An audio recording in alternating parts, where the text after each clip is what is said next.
10 अरे नहीं, अरे नहीं, गंदा नहीं, पागल लड़के। साल पहले की बात है, 24 मार्च 2015 सुबह 10। आज से 10 साल पहले की बात है, 24 मार्च 2015 सुबह 10 बजे German wings flight 9525 Barcelona Spain से उड़ान भरती है डुसलडॉर्फ जर्मनी के लिए। 2.5 घंटे की ये रूटीन फ्लाइट, 150 पैसेंजर, बढ़िया वेदर। फ्लाइट की कप्तानी कर रहे होते हैं कैप्टन पैट्रिक सॉडनहाइमर और को पायलट हैं आंड्रियास ल्यूबिट्स। उड़ान का पहला आधा घंटा बिल्कुल नॉर्मल निकलता है। 10:30 बजे ज़रा नोट कीजिए, यहाँ पर मैं आज तारीख़ 17 जुलाई 2025 है। मैं ईसा इब्ने मरियम रूहल्लाह बोल रहा हूँ। जब मेरा बच्चा ज़रगाम पुलिस स्टेशन रायगिर भुंगी रूरल में लेकर आया, अल्लाह ताला उसको TS07 UF 2232 कार नंबर में, वो तारीख़ उस दिन जो है 24 जून थी। मैंने गलती से 24 में बोल दिया है, मेरी मिस्टेक हुई है। वो 24 जून थी, ठीक है। यहाँ पर मैं ये बताना चाह रहा हूँ, ये जो जिस फ्लैट में मोहम्मद जमील अहमद ख़ान रहते हैं, जो कि किडनैपर हैं मेन, और उनका जो बेटा है इरशाद मोहम्मद यानी इरशाद अहमद, वो भी एक किडनैपर है। ये दोनों को ख़ुदकशी करने की बीमारी है। इनका जो फ्लैट 202 है, वो अपने आप पर पेट्रोल डालकर मेरी खाला को कहते हैं कि अगर वो सैयद मंजूर हुसैन जो तुम्हारा भाई है यानी उनका साला अगर फ्लैट रजिस्टर नहीं करेगा तो पेट्रोल डालकर अपने आप को जला लेंगे। ज़रा देखिए आप। और वही चीज़ इरशाद में भी ख़ुदकशी करने की यही कोशिश आपको देखिए, गैस सिलेंडर ऑन करने की कोशिश, सर पे मार लेने की कोशिश, दीवार से जाके मिर्ज़ा दीवार से जाकर मोहम्मद जमील अहमद ख़ान जो है बार बार टकरा लेना, सर को डिच्चे मारना, ये इन लोगों में कैपेसिटी है। और यहाँ पर मुझे लग रहा है ये जो दोनों पायलट्स थे, सुमित सभरवाल और क्लाइव कुंदर, दोनों में से दोनों के दोनों साइको पेशेंट्स हैं। क्योंकि एक की बीवी नहीं, दूसरे की भी बीवी नहीं, फैमिली टेंशन्स, तो ये दोनों ही कुछ इसी तरीक़े के लोग हैं और जानबूझ के आपस में बात करते हैं। और मुझे लग रहा है कि ये दोनों मिलकर ही किडनैप यानी सुसाइड किया हो, या एक ने करने की कोशिश की, दूसरे ने पर्दा डाला है। तो यहाँ पर सुसाइड केस तकरीबन एविएशन हिस्ट्री में बहुत हुए हैं, 700-800 से ज़्यादा पायलट्स ने सुसाइड किया है। तो मैं ईसा इब्ने मरियम जीसस क्राइस्ट लॉर्ड शिवा दोबारा जन्मा मेहदी महादेव बनकर, कल के अवतार बनकर, यहाँ पर ज़रा गौर कीजिए। जो आज जो सिचुएशन है किडनैपर्स की, मोहम्मद जमील अहमद ख़ान और उनका बेटा इरशाद की, ये दोनों ही साइको पेशेंट्स हैं और दोनों ही बहुत बुरे नफ्सियाती मरीज़ हैं। और इसका जो रोल कर रहे थे सुमित सभरवाल और क्लाइव कुंदर, मुझे लग रहा है कि ये दोनों ने जानबूझकर सुसाइड की है सारे लोगों को लेकर, या एक ने की है, एक करना चाहता था, जो भी है।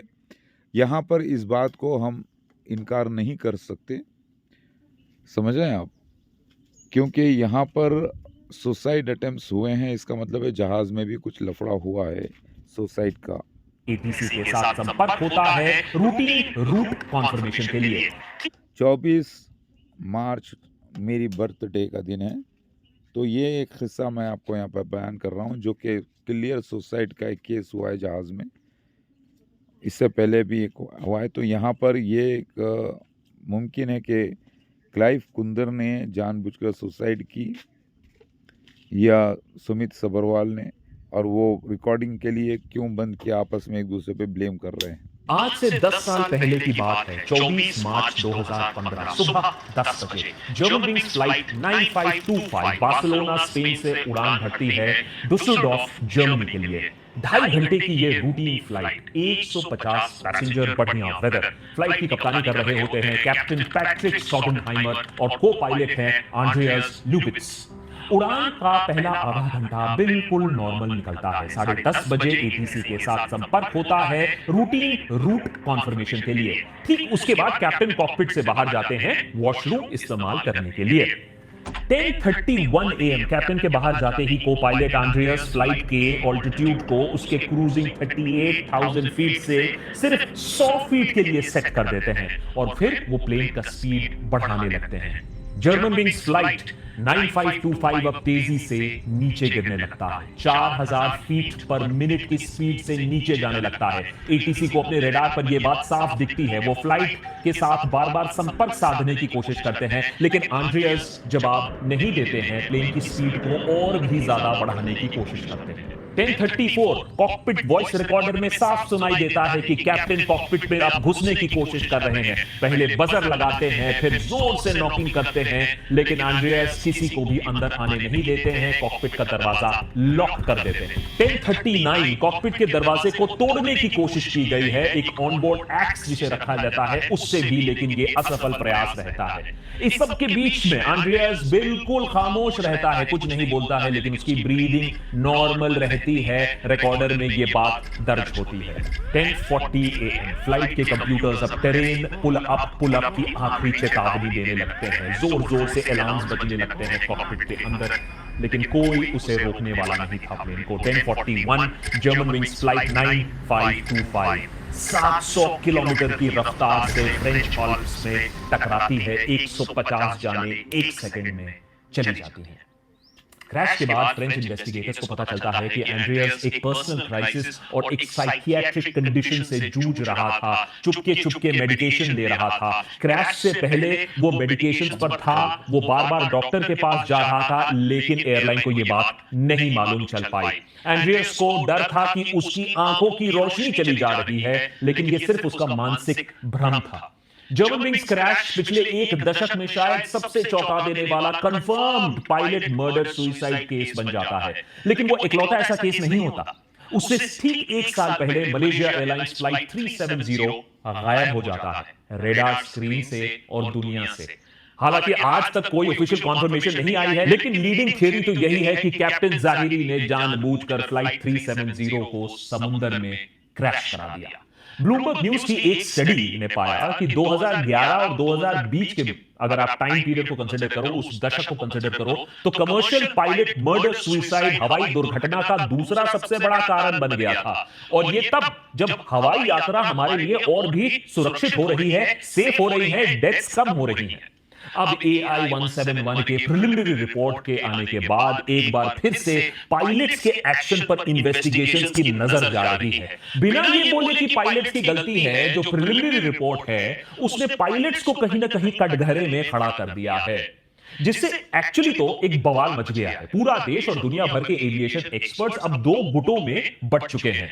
हमने पिछले एपिसोड में आपको यह तो दिखा दिया था कि AI-171 के आखिरी क्षणों में क्या हुआ था और कौन कौन सी चीजें हैं जो अब शक के दायरे से बाहर है। ये सब हमें फ्लाइट डेटा रिकॉर्डर के इंफॉर्मेशन से अब मालूम चल चुका है। अब सारा focus fuel cut off switches पर है, जिसके वजह से AI-171 के इंजन को फ्यूल मिलना बंद हो गया था। लेकिन ऐसा क्यों हुआ? एक गुट मानता है कि स्विचेस को जानबूझकर ऑफ किया गया, दूसरा मानता है कि हमें देखिए, यहाँ पर बात यह है, अगर स्विचेस को ऑफ ही होना था तो वो फ्लाइट उठते ही क्यों ऑफ हो गए? यहाँ पर मुझे लग रहा है कि जानबूझकर किसी ने सुसाइड की है। दोनों में से एक पायलट ने सुसाइड की है, क्योंकि जैसे प्लेन टेक ऑफ होता है उसमें से एक ने स्विच ऑफ कर दिया और उसको मालूम था कि स्विच को अगर इस मोमेंट पे, इस टाइम पर अगर ऑफ कर दिया जाए तो वापस उसको ऑन होने के लिए पूरा 1 मिनट लग जाता है। हालांकि स्विच ऑन तो हो जाएगा, लेकिन जो पूरा स्विंग में आने के लिए, यानी पूरा रफ्तार पकड़ने के लिए तकरीबन 60 सेकंड्स लग जाते हैं। ये दोनों पायलट्स को अच्छी तरीके से मालूम था। उसके बाद ये एक सुसाइड ही है, क्योंकि जो मोहम्मद जमील अहमद खान और उसका बेटा इरशाद दोनों साइको पेशेंट हैं, जो कि सुसाइड की बार बार कोशिश करते हैं, धमकियां देते हैं। उनकी एक फितरत बनी हुई है, समझे आप? ये जानबूझकर वो जानते हैं कि अल्लाह का क़ानून के ख़िलाफ़ काम कर रहे हैं, अपनी नफ्स की ग़ुलामी कर रहे हैं, किसी के बच्चे को किडनैप करके अपना बनाना चाह रहे हैं, अपनी मांग पूरी करवाना चाह रहे हैं, वरना हम सुसाइड कर लेंगे, मार देंगे। तो ये ऐसी फ़ितरत, ऐसी सोच वाले लोग ज़हनी मरीज़ होते हैं। और मुझे यहाँ पर भी यही प्रूफ़ मिल रहा है कि ये दोनों में से एक ने तो काम कर दिया था सुसाइड का। सारे पॉसिबिलिटी, सारे जो पहलू हैं, पहले उन्हें जांचना होगा, उसी के बाद हम पायलट या पायलट्स को दोषी करार दे सकते हैं। वैसे में भी पायलट्स तो आज जिंदा नहीं है अपने आप को डिफेंड करने के लिए। और रात के 1 बजे चुपचाप आपने जो ये रिपोर्ट को रिलीज किया है, वो भी बिना किसी प्रेस कॉन्फ्रेंस किए, बिना जवाब दिए, उससे मामला और भी ज्यादा कॉम्प्लिकेटेड हो गया है। किसी के हस्ताक्षर नहीं है इस रिपोर्ट पे, रिपोर्ट के अंदर भी काफी गलतियां हैं। ये रिपोर्ट कुछ अहम चीजों के बारे में बिल्कुल खामोश रहता है, जैसे रैट को डिप्लॉय एग्जैक्टली कब किया गया था, इंजन फेलियर एग्जैक्टली कब हुआ था, पायलट्स के बीच में पूरी बातचीत क्या हुई थी, क्या फ्यूल कट ऑफ स्विच की आवाज सुनाई दी गई थी कॉकपिट वॉइस रिकॉर्डिंग में। ये प्रिलिमिनरी रिपोर्ट में जवाब कम है, सवाल ज्यादा उसने खड़े कर दिए हैं। और इन सवालों को जल्द से जल्द सुलझाना हमारी देश की छवि के लिए, क्रैश विक्टिम के फैमिलीज के लिए और दुनिया भर के पैसेंजर्स जो हैं उनकी सेफ्टी के लिए उतना ही इंपॉर्टेंट है। तो 171 का हादसा एक हार्डवेयर का प्रॉब्लम था या एक ह्यूमन प्रॉब्लम था, जानबूझ के किया गया था? ये जो लोग बटे हैं दोनों गुटों में, इन दोनों गुटों को, इन दोनों थ्योरीज को आज समझने की कोशिश करते हैं। दादाजी, व्हाट अ कोइंसिडेंस! अरे, समझने की कोशिश करते हैं। इंडियन एविएशन सर्कल्स में तब तहलका मच गया जब जाने माने aviation safety consultant captain Mohan Ranganathan ने प्रिलिमिनरी रिपोर्ट के बाद इस बात को अपनी तरफ से साफ कर दिया कि ये जो कट ऑफ स्विचेस हैं इनको मैन्युअली टॉगल किया गया है, जानबूझ के इंजन्स को उसका फ्यूल सप्लाई बंद किया गया है, क्योंकि इन स्विचेस के साथ गलती से छेड़छाड़ करना नामुमकिन है। अब क्योंकि प्रिलिमिनरी रिपोर्ट में पूरी बातचीत पायलट्स के बीच में तो दर्ज नहीं की गई है, हमें बताया नहीं गया है, तो बहुत सारे जो इंटरनेशनल पायलट्स हैं, एविएशन एंथुसियास्ट्स हैं, जो वॉचर्स हैं, वो इस लिमिटेड डेटा का इस्तेमाल करके कट ऑफ की टाइमिंग को देखकर स्विचेस के ऑन ऑफ पोजीशन के बारे में सिर्फ गेसवर्क कर पा रहे हैं और ये निष्कर्ष पर पहुंच रहे हैं कि हाँ, ह्यूमन इंटरवेंशन ही हुआ होगा। और ये दोनों स्विचेस के बीच में ये जो ऑफ होने का 1 सेकंड का जो टाइम गैप है, वो ज़रा गौर कीजिए, जो स्विचेस स्प्रिंग से चिपके हुए हैं और उसको उठाकर ज़बरदस्ती खींचना पड़ता है पीछे, तभी जाके स्विच ऑफ होता है। ये ऑटो पायलट सॉफ्टवेयर का भी काम नहीं हो सकता, क्योंकि वो उसी वक्त एक्टिवेट होगा जब कोई ऐसी मसलियत होगी। तो यहाँ पर ये बात साबित हो रही है कि ये चुपके से दोनों में से एक पायलट ने बटन्स को ऑफ कर दिया ताकि वो उड़ते ही क्रैश हो जाए। और ये साइको पेशेंट्स हैं दोनों भी पायलट्स, क्योंकि एक की बीवी नहीं, फैमिली नहीं, दूसरे की भी बीवी फैमिली नहीं, अगर है भी तो वो उनके बड़े मामले हैं। लिहाजा यहाँ पर वो साइको पेशेंट्स हैं, क्योंकि सुमी सब्रवाल की माँ का भी इंतकाल होता है, जिसकी वजह से डिप्रेस रहता है और उसके फैमिली इश्यूज़ भी हैं, जैसे मोहम्मद जमील अहमद खुसरो, मोहम्मद जमील अहमद ख़ान और उसका बेटा इरशाद अहमद की, कि अपने फैमिली इश्यूज़ हैं, साइको पेशेंट्स हैं ये लोग।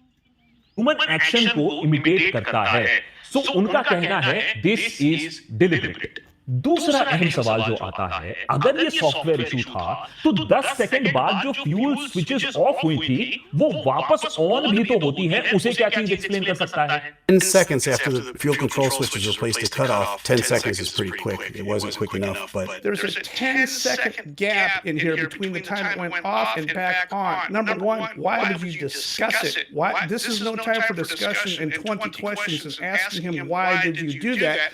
The easy answer is turn it back on. एक बात यहाँ पर यह भी है कि एक ने तो खुदकशी कर ली, थोड़ी देर में दूसरे को ख्याल होगा कि खुदकशी मत कर, क्योंकि जब गैस सिलेंडर जलाने की कोशिश कर रहा था इरशाद, उसका बाप उसको रोक रहा था, इरशाद मत कर बोल के नाटक कर रहे थे बाप बेटे मिलकर। और यही नाटक यहाँ पर हुआ, एक ने कट ऑफ कर दिया दूसरे ने उसको रोकने की कोशिश की और 10-12 सेकंड 15 सेकंड में इंजन वापस फुल स्विंग में नहीं आता, प्लेन क्रैश हो गया। immediately. AI-171 क्रैश में 50 से ज्यादा ब्रिटिश सिटीजन्स भी मारे गए। तो केस इंग्लैंड में भी क्लोजली ट्रैक किया जा रहा है और वहां भी हेडलाइंस की तलाश में डेली मेल ने देखो क्या छाप दिया। हेडलाइन ये बोल रहा है, did the depressed Air India pilot deliberately crash the plane killing 260 people because his mother died.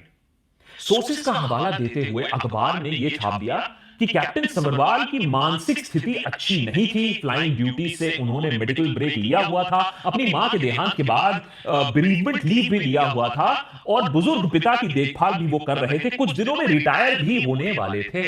लेकिन क्या हम कुछ सोर्सेस का हवाला देकर किसी के पूरे करियर को इस तरीके से कलंकित कर सकते हैं? क्या यह सबूत है AI-171 जानबूझकर क्रैश कराया गया था? इस थ्योरी के समर्थक जो है वो आपको aerospace medicine and human performance में छपे एक 2016 की रिसर्च आपको दिखा देंगे, जो ये बताती है कि 1999 और 2015 के बीच में 65 पायलट सुसाइड्स दर्ज की गई हैं, कई बार पैसेंजर्स के बिना, कई बार पैसेंजर्स के साथ, जैसे कि जर्मन विंग्स। कुल मिलाकर 700 से ज्यादा जाने गई हैं ऐसे दुर्घटनाओं में। तो ये रेयर है, लेकिन ये असंभव नहीं है, खासकर कि हमारे देश में या फिर चाइना में, जहां मेंटल हेल्थ को तो बहुत बुरी नजर से देखा जाता है, तो कोई पागल नहीं कहलाना चाहता है, तो अर्ली स्टेज में इसका ट्रीटमेंट तो आप भूल जाओ। तो इसका मतलब है कि मैं भी ये सब चीजों के बारे में बात कर रहा हूं, तो मैं भी यही मानता हूं, क्या ह्यूमन इंटरवेंशन की थ्योरी को मैं मान लूं, केस को बंद कर दो भैया, पायलट्स की गलती है, खुद ही ये सब काम किया है। मैं ये चीज मान लेता, जो बहुत सारे लोग ऑलरेडी मान बैठते हैं, लेकिन मैं ये इसलिए नहीं मान पा रहा हूं क्योंकि मुझे बोइंग और एयरक्राफ्ट जो इन्वेस्टिगेटर्स हैं उनके कमीनेपन का कॉन्टेक्स्ट है मेरे पास। मैं मान लेता अगर ये और एक बात सुनिए, झूठ बोलने की आदत भी है। जानबूझकर उस पायलट ने देख लिया होगा कि स्विचेस को कट ऑफ कर दिया है क्लाइव कुंदर ने, और फिर उसने पूछा तुमने ऐसा क्यों किया, तो फिर वो जानबूझकर झूठ बोलता है, क्योंकि इरशाद के पास बहुत झूठ बोलने की, झूठे खस्मे खाना इरशाद की और झूठ बोलना इरशाद की बड़ी कैफियत है साइको पेशेंट की। उसने भी झूठ कहा होगा, क्लाइव कुंदर ने झूठ कहा। डॉग्स को हटाओ यहाँ से।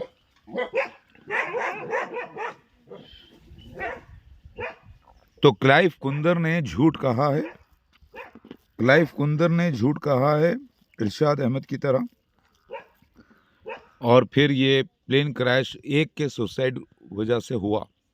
बात समझ में आ रही है? लेकिन मैं ये इसलिए नहीं मान पा रहा हूं क्योंकि मुझे बोइंग और एयरक्राफ्ट जो इन्वेस्टिगेटर्स हैं उनके कमीनेपन का कॉन्टेक्स्ट है मेरे पास।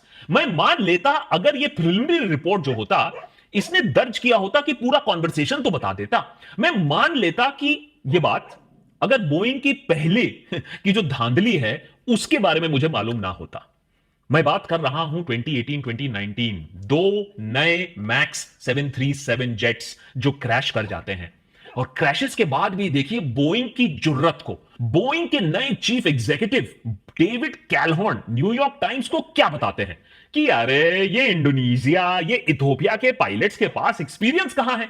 मैं कोट कर रहा हूं, हैरान मत होइएगा, they don't have anywhere near the experience that pilots in the US have. उन्होंने माना कि बोइंग की गलती है। बोइंग की गलती यह थी कि बोइंग ने सोचा